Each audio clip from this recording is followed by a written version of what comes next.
This is Esther once again, all the way from A1 Pamper Paws, grooming and dog and cat boarding. I want to go over some, tips on grooming, but I want to do it a different way because I see a lot of videos, people going in there and videotaping, what they do, but I want to go in it at a different way to explain, how to clip the nails, and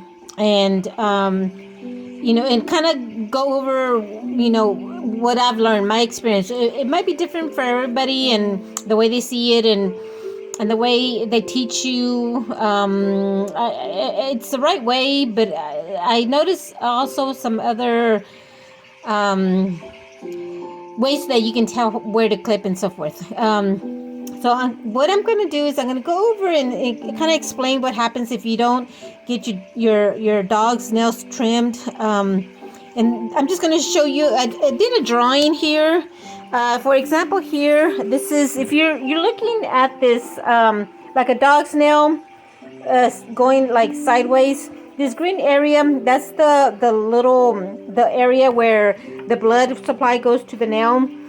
And this is this is a picture of a normal dog nail. And when you go in there and you clip the dog's nail, it's always better to clip it, like, for example, like right here, go in a line going across, because you don't want to end up going in to where the blood supplies is.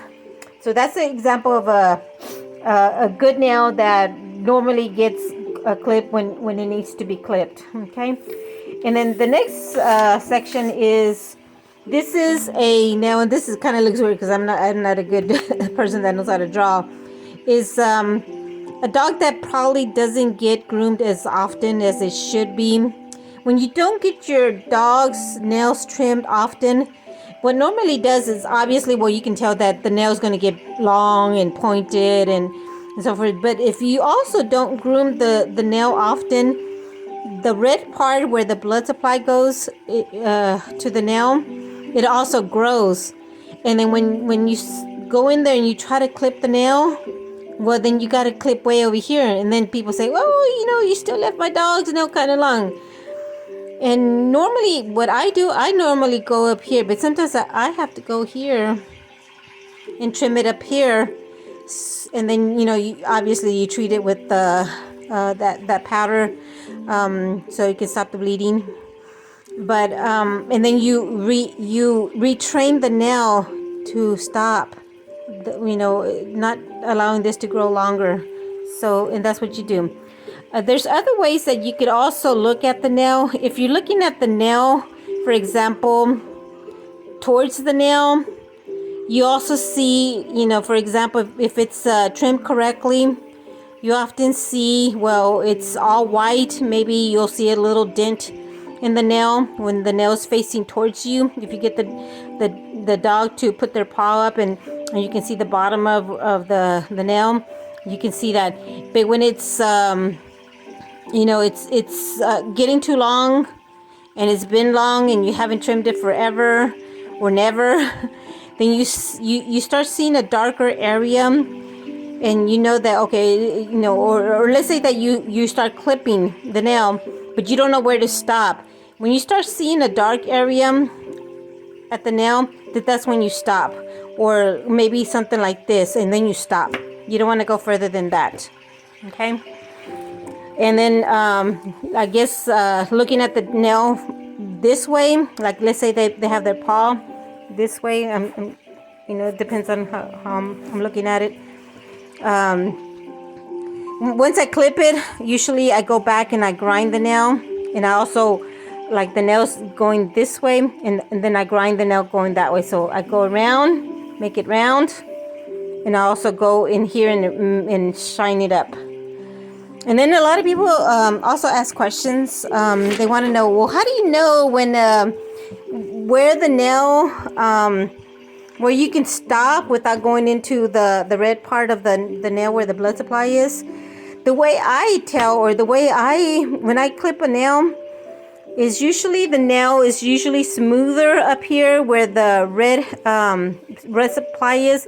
But once it starts growing out, if you look at the nail in a side way, you can see there's little ridges on the nail. On the dog, it starts the same way.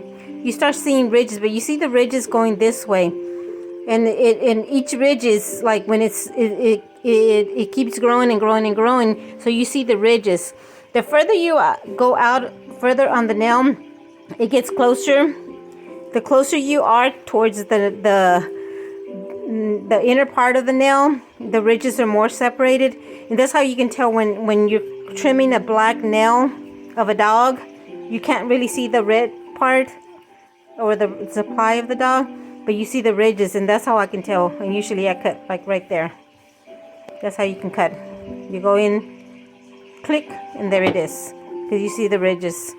So even then, in a lighter nail where it's more clear, you can see the ridges, because you put the nail kind of like you look at the silhouette and you can see the ridges. The same thing in your normal nail. You see the ridges of your nails as the nail grows. As the nail grows, you see little ridges on your nail. Well, the dogs is the same way. That's how I normally clip the dog nails, by the ridges. But that's just me. I don't know. There's other forms that when you go to school, they teach you how to tell, and usually I don't go by that. I go by the ridges, and then I stop. I don't go. A lot of people go way down to the tip. I usually don't. I just stop right there. And usually this is the white part, and then the red is the pink part of the nail, and then you see the ridges. All this is the white part, but you can see the silhouette of the ridges, and that's how I tell. I can tell. All right, thank you. All the way from A1 Pampered Paws with more tips.